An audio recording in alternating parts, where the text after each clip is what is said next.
In this lesson, we're going to be talking about ICMP message types.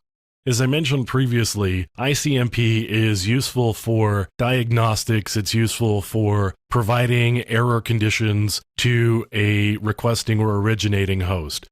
ICMP is a control message or a control message protocol. Let's take a look at some of the messages that you could actually see when you are making use of ICMP. So we're looking at the ICMP RFC that was written in September of 1981, and you'll see it's actually RFC 792, and the RFC for IP, Internet Protocol, is RFC 791. So we're looking at RFC 792 here, and if we just scroll down, we'll start looking at the different messages. So right now we've got a destination unreachable message.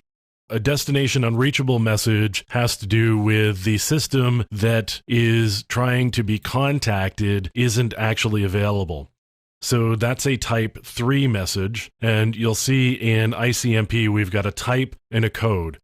When we're talking about unreachable, there's actually a few conditions that might render a system unreachable or a destination unreachable.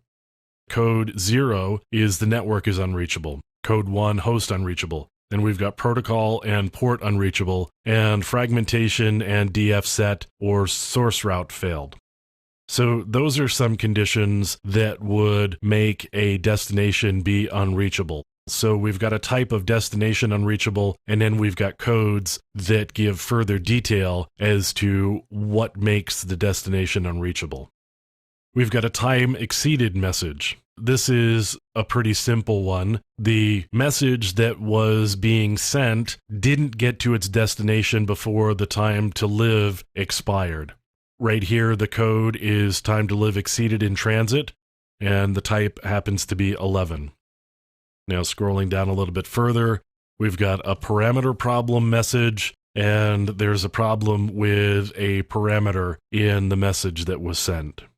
Source quench message has to do with a system that's actually receiving too much traffic.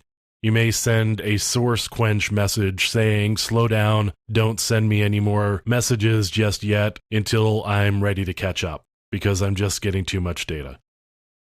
This is a redirect message, so this one says that the messages that are being sent need to go somewhere else. We're going to send a message back saying the messages need to be redirected. So here's a pretty common one right here. We've got an echo and an echo reply. And that would be in the ping messages where you would use that if you want to see whether a system is up. You would use the ping utility, and it would use ICMP type 0 or type 8. And the code happens to be 0. So interestingly, they don't use the same type for both messages and then specify whether it's a request or a reply in the code. The type specifies whether it's an echo message or an echo reply. So type 8 is an echo message and type 0 is an echo reply. So you can see there are several different types of messages that ICMP specifies, and it has to do with diagnostics of the network as well as error conditions that may exist either on the host or within the network. They're really all there to help communications go faster, more efficiently, and make sure that errors can be recovered from gracefully.